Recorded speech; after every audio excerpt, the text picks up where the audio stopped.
Hey, ladies and gentlemen, we are here, as you can see behind us, at TIFF, Toronto International Film Festival. So, we just got done getting out of the screening for Weird, the Al Yankovic story. Jorge, we're here together. This is weird. Yes, and it is We're filming together. super late. We actually got to see the midnight showing of this. It was the premiere of it. And overall, this movie was just weird in such a good way. Sorry, we got computers over here about to fall. This movie was just interesting. Daniel Radcliffe did a phenomenal job with this. I will say the way that it was directed and told fit Weird Al to a T. Yeah. I think that was probably the part that I was most impressed with and just kind of taken aback from. How about you? Yeah, so I had forgot about the one for one. Weird Al has been going on for years, and he makes parodies. He makes parodies of songs, right? But how are you gonna make a Weird Al movie with a man who does parodies for a living? And of course, in fine fashion, they make a parody of his actual life, which is fascinating. So they dramatified certain things and they added certain weird stuff that's out there, with sometimes violent, sometimes meta. But it fits because it's a parody and an exaggeration, but it's also an extension. It shows all the key points. If you know anything about Weird Al, you're going to be able to find something like, oh, wow, I remember that song. Oh, wow, I remember this moment. And even though some stuff is exaggerated, it's funny. Like, it's actually really hilarious, which is crazy to me.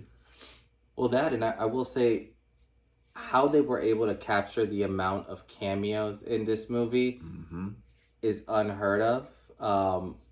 Like, you almost need to see this movie 2 or 3 times to catch everything, because it is wild, the people you will see in here, and I'm not going to spoil anything, but it is hilarious. Like, you are guaranteed for a good time here.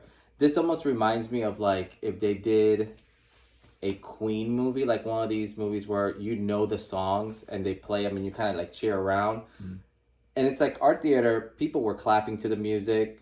Like, some people were singing the songs. Like, it was an insane showing. And I think this is one that it's just going to be fun to watch. Like, it has high replay value because it's just so goofy and out there.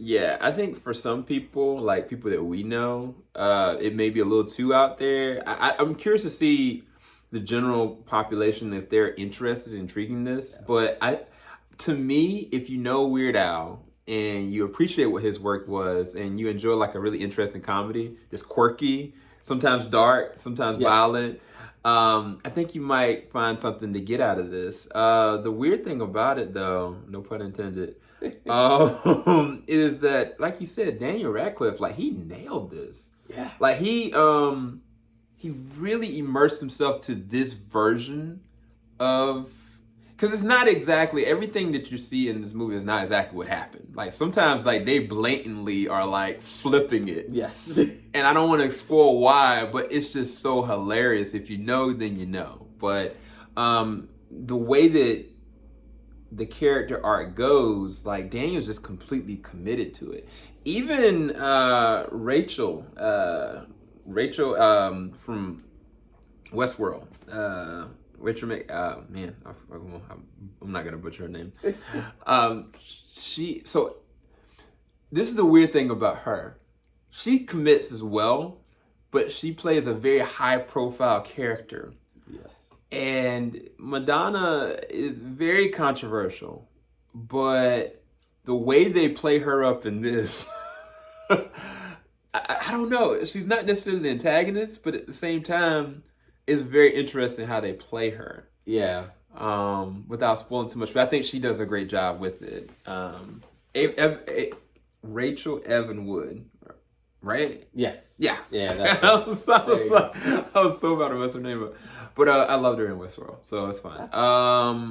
But yeah, no, I mean, everything else is just goofy, quirky. I think it's well directed. I just don't know if everybody's going to be into it. I think that's going to be the real test. This is a Roku original. I don't know if it's going to have a big theatrical run. If this is primarily on streaming, would people go and try to find it and seek it out? Or if it is actually going to the theaters, will people go and check it out? I think that there's enough people, as we saw, like we actually had opportunities being able to do like press red carpet and interviews, that there's a lot of people that's in love with Daniel Radcliffe.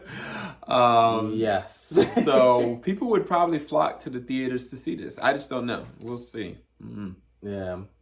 What would you rate this at? Solid B. So as a comedy, I think it's a solid B. Not B plus, not B minus. I think it's a solid B. Would I rewatch it again? Yes. I would definitely rewatch it with friends, just to goof off and enjoy all the epic little moments that are nudges to what we've, experienced in the past with this main icon that is Weird Al Yankovic.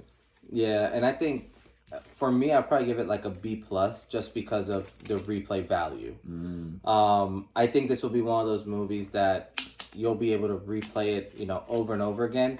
And it's going to almost turn into, I could see this becoming like a mini cult classic where you just have it in the background while you're doing it. Like if it's playing, you're not going to keep flipping the remote. Like you're just going to like watch it for a little while. So no, I think overall this was like, I didn't know what to expect to coming in, but leaving the theater, I was so pleased. And even during like the movie, it's like you catch yourself just like in awe, like, wow, they're really doing this. Right. So I would say, solid B plus. This is definitely one to go out and watch. And like I would love to hear what some of y'all's favorite parts are when you guys do see this, or just what scenes, you guys are cracking up in. Cause there's a lot of funny in this movie. That's for sure. Yeah. And to be fair, at the time when I was watching this, I